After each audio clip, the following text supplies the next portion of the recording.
What's happening around the world and what's happening here at home. A very good evening to you and welcome to Weekend Primetime News. I'm Sandro Ferdinando. Now, before we get into our stories in detail, let's take a quick look at our headlines. UNP and SLFP plan on reaching a new understanding. President to leave for the UK tomorrow. Met Department forecasts severe thunderstorms across many areas in the country. US, Britain and France launch airstrikes against Syria.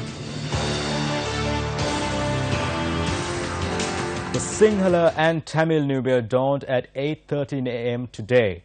The New Year is marked when the sun transitions from the constellation of Pisces to Aries.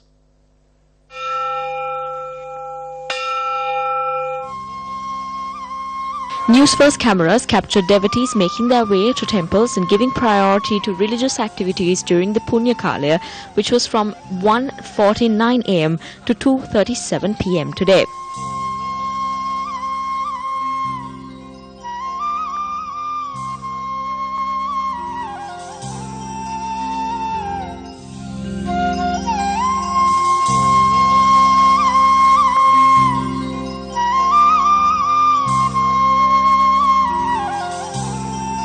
The Sinhala and Tamil New Year dawned at 8:13 this morning, bringing new aspirations to all Sri Lankans. Keeping with tradition, the ceremony of boiling milk at the temple of the sacred tooth relic in Kandy took place under the auspices of the Devadane Nilame of the temple Nilangadala at the Hivisi arena of the temple.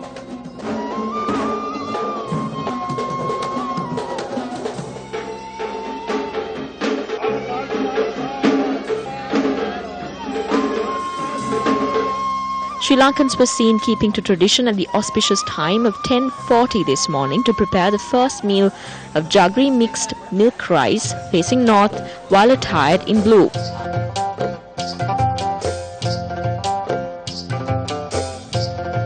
The auspicious time for the first business transaction and for partaking of meals was at 11:53 this morning, and it was performed facing north while wearing blue.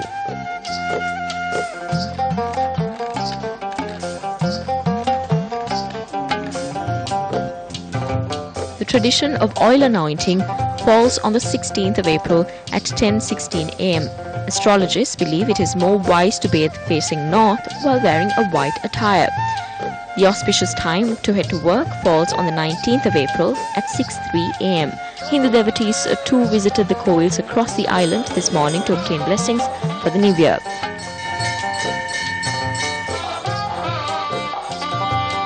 Devotees first bathed and then kindled the hearth before heading to the koils to obtain blessings from the gods.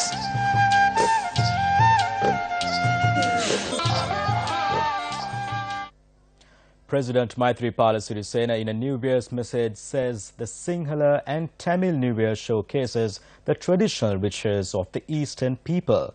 He adds that during the transitional time of the inauspicious period, one enters a society as a close relative carrying the message of peaceful coexistence and social reconciliation. President Maithripala Sirisena and the first family celebrated the dawn of the Sinhala and Tamil New Year, giving priority to tradition. President Maithripala Sirisena observed the traditional customs of the Sinhala and Tamil New Year by lighting the hearth at the auspicious time of 10:40 this morning at the President's official residence in Colombo. First Lady Jayanthi Sirisena and members of the family were in attendance. President Maithripala Sirisena marked the tradition of engaging in the first task of the year by planting a sapling at the premises of his official residence. Ministers, MPs and members of the public were present to extend their wishes to the President for the new year. The head of state hosted a celebratory meal for his guests. In his New Year message, Prime Minister Ranil Wickremesinghe states the Sinhala and Tamil New Year is the foremost national festivity celebrated across the country in the splendour of spring, and it provides the ideal setting to deepen relationships with each other and share a rich cultural heritage. The Prime Minister requests all to accept diversity no matter what race, religion or status one belongs to, and make this new year the beginning of a happy and peaceful life. Opposition leader R. Sambandhan, in his message for the Sinhala and Tamil New Year, says the people must rally as one to build true peace and reconciliation. He says it is paramount to maintain permanent peace and unity to ensure progress is achieved in the country's development as well as in other sectors. Acting U.S. Secretary of State John J. Sullivan, in a statement on behalf of U.S. President Donald Trump and the American people, extends wishes for a joyous New Year to all the Sri Lankan people. The statement reads, the New Year celebration is a chance to reflect on the milestones of the past year as well as continued progress on good governance, economic stability and reconciliation to ensure an even brighter future for the Sri Lankan people. The United States looks forward to working with Sri Lanka on shared goals of peace, prosperity and further growth in the Indo-Pacific region in the year ahead. Yesterday, a large number of families in Jaffna were given back their original lands after 28 years, and today, these locals celebrated the dawn of the new year with renewed aspirations and hope for a better future. 683 acres of land in Valikamam, north in Jaffna, that were under the high security zone for 28 years, held for security reasons, were released to their original owners yesterday. The families who were given back their land today welcome the New Year's, giving priority to religious observances. In addition, the original owners of the lands in Kepapilo, Mulathu, which were released recently, welcomed the New Year after 10 years in their ancestral lands. Special transportation services have been put in place by authorities to avoid any inconveniences the general public may have to face when visiting their loved ones for the New Year. This special transportation service will be in effect tomorrow as well. MAP Hemachandra, the chairman of the National Transport Commission, speaking to Newsfirst, said buses will operate to all cities based on the passenger requirement. He noted buses were put into operation on long-distance routes starting from 1 this afternoon and that officials have been deployed to outstation bus depots to ensure passengers returning from their villages will not face any inconveniences. Deputy General Manager of the Sri Lanka Transport Board, PHRT Chandrasiri, said buses will be in operation at regional level as well for the convenience of passengers. Chandrasiri said all 12 regional stations have been instructed to continue an uninterrupted bus service between cities and towns and villages. A special train service has also been introduced for tomorrow. A special train with air-conditioned compartments will leave from Fort Colombo to Bandaravilla at 7:20 p.m. Another train will operate from Mathura to Maradana at 7 p.m. tomorrow, and another will operate at 2:55 p.m. tomorrow from Maradana to Mathura. A special train will operate at 8 p.m. tomorrow from Jaffna to Colombo. In addition, a special operation has been launched on the Southern Expressway as well, targeting the festive weekend. S. Opanayaka, the director of the Expressway Operation, Maintenance and Management Division, said a large number of vehicles entered the expressway during the weekend. He noted over 100,000 vehicles use the expressway daily, and to avoid any pile-up, entry and exit points have been opened. He said the police and STF have deployed additional mobile patrols to ensure security along the expressway. Relatives of prison inmates have been awarded a special opportunity to visit their incarcerated loved ones yesterday and today to coincide with the Sinhala and Tamil New Year. This visitation privilege is provided to inmates incarcerated across all prisons in the country. Visitors are also permitted to bring cooked meals for their inmates. The Department of Prison provides this opportunity to all inmates annually. Heavy traffic was reported on the Southern Expressway towards Gaur this evening following 2 accidents. S. Opanayaka, the director of the Expressway Operation, Maintenance and Management Division, said that one accident took place near the 47-kilometer post between Valipena and Kurunduga Hathapma. 3 vehicles were damaged in the accident. The other accident took place near the 23rd kilometer post between Galanigama and Dodangoda. Police, together with a special task force, removed the damaged vehicles from the expressway to clear traffic. The Road Development Authority has requested all motorists using the expressway to be cautious as a large number of vehicles are travelling on the expressway during the weekend. Many events have been organized for today and tomorrow to celebrate the dawn of the new year. In such a period, personal safety and safety of others should also be given importance. As recorded in previous years, during these days, patients have been admitted to the National Hospital for a number of reasons. Accidents and motor accidents due to overconsumption of alcohol has increased. There is an increase in accidents as a result of fireworks as well. We advise the general public to act wisely as there is an increase in the number of accidents. We advise the public to celebrate the New Year's with care and a peaceful manner. කල්පනාවෙන් කටයුතු කරන්න කියලා කියන්නේ තියෙන අවුරුදු දිනවල අවුරුද්ද සමරන ගමන්ම සාමකාමීව සහ පරිස්සමින් සිදු කරන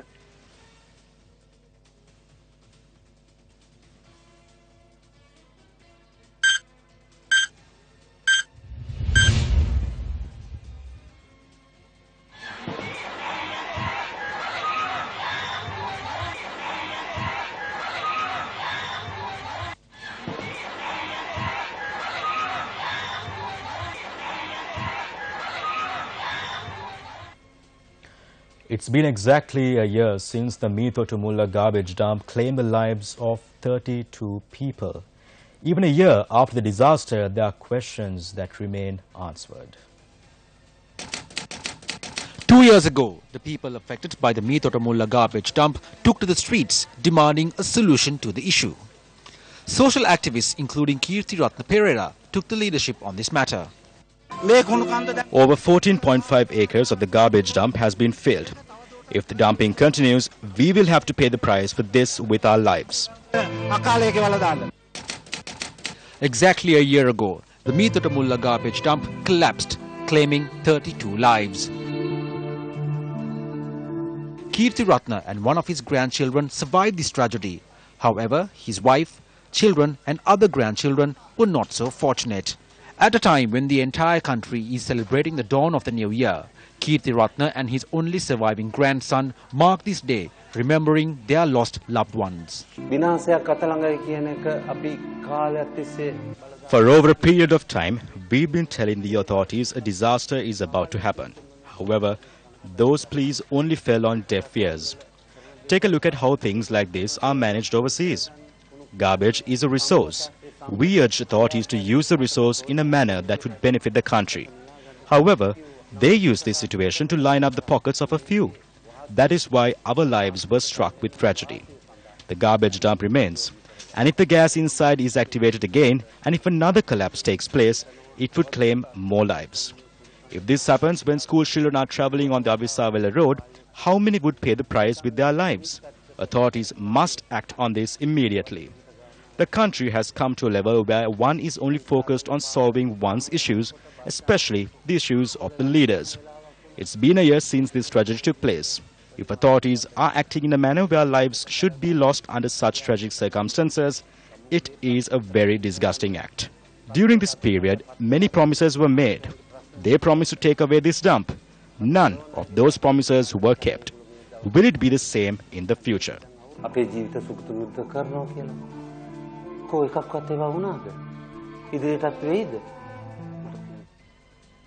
be back with more local news after this short commercial break. Stay tuned.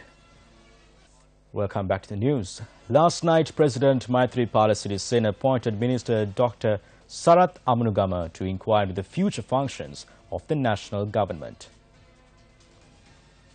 A senior member of the Sri Lanka Freedom Party speaking in the Newsfirst said the appointment was aimed at focusing on the understandings reached between the Sri Lanka Freedom Party and the United National Party.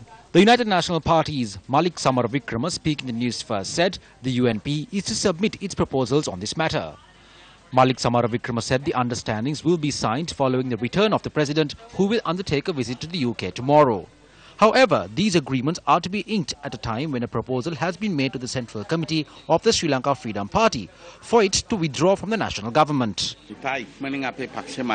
We will make arrangements for our Central Committee to meet and accept our proposal to leave the government. We are planning to sit with the opposition during the next parliamentary session. In addition, the joint opposition has made requests for the post of opposition leader in parliament to be given to them. We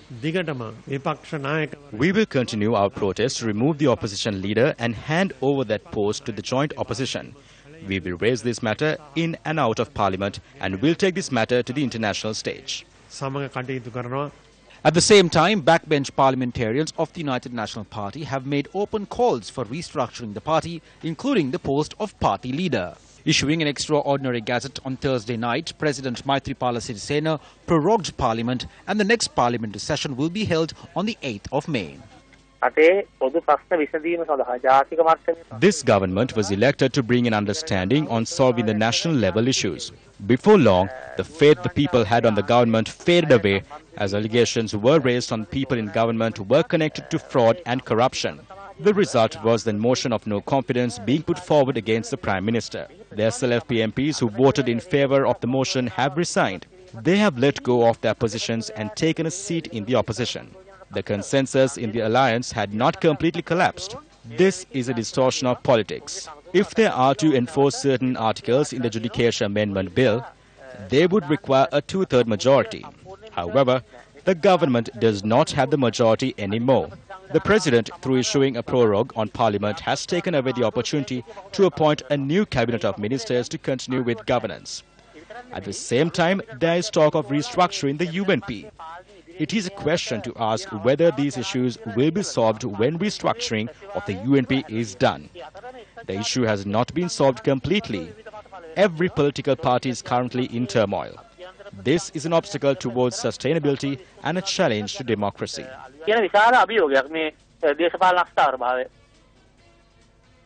President Maithripala Sirisena will leave for the United Kingdom tomorrow to attend the Commonwealth Heads of Government meeting, or CHOGM. The Commonwealth Heads of Government meeting will take place in London from the 16th to the 20th under the theme Towards a Common Future. President Sirisena will remain in the UK until the 22nd, where he is expected to hold talks with a number of world leaders. Up next is our investigative news segment, Action TV.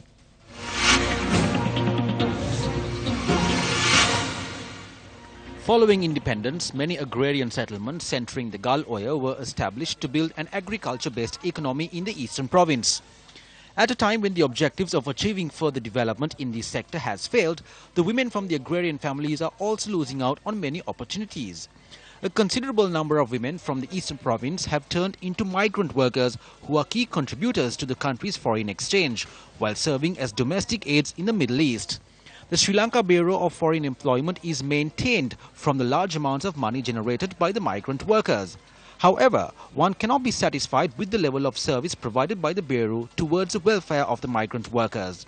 It is in fact the responsibility of the Foreign Employment Bureau to ensure that migrant workers are provided with the basic facilities and training, let alone inquiring into their welfare. A majority of the Sri Lankans who become migrant workers are those from rural areas in the country.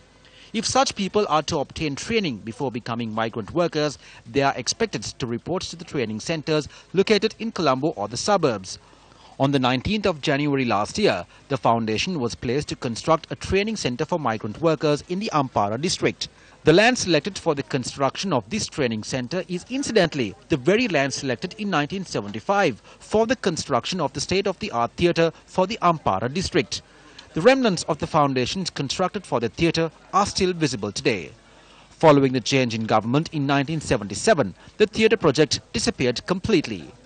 In 2007, the Eastern Provincial Council took measures to relocate and reconstruct the said theatre. However, that too was a short-lived project. The training centre for migrant workers in the Ampara district had experienced the same fate of the two theatre projects solely because of the political intervention in the Ampara district.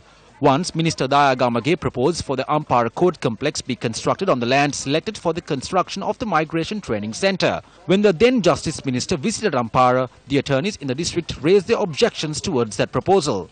However, until now, construction of the training centre is yet to commence as Minister Daya Gamage has not dropped the idea of constructing the Ampara Court complex in the said plot of land.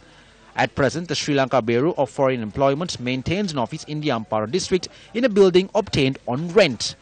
This office has been in operation at this rented building for a period of 9 years, and the facilities at the premises have become an obstacle towards further expanding the training facilities provided to migrant workers. Minister Daya Gamage was the obstruction towards constructing the Migrant Training Centre. However, based on his concept, on the 1st of December last year, the foundation stone was placed for the construction of a town hall in Ampara, inclusive of a theatre. Surprisingly, the images that portray the plan of this town hall have been cut off from the hoardings in the area, and the people are yet to see any construction take place on the ground where the foundation stone was placed. Shouldn't there be an end to the trend where only foundation stones are the foundations of buildings, are the inherited fortune of the people of Ampara? Shouldn't the migrant training center be constructed on this plot of land, highlighting the importance of the revenue generated by the migrant workers? Minister of Telecommunication, Digital Infrastructure and Foreign Employment, this is over to you.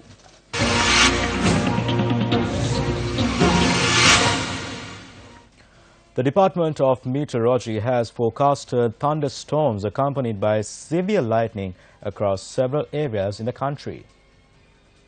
The department notes heavy falls of about 100 millimeters can be expected at some places, particularly in the western, northwestern, Sabaragamu's, southern, central and Ubud provinces. It adds there is a possibility sudden roughness associated with sudden increase of wind speed in the sea areas of the coast extending from Mana to Hambantota Colombo sea areas is high. With that, we wrap up the primetime news. For the News First team, I'm Sandro Ferdinando. Until I see you again, do take care and good night.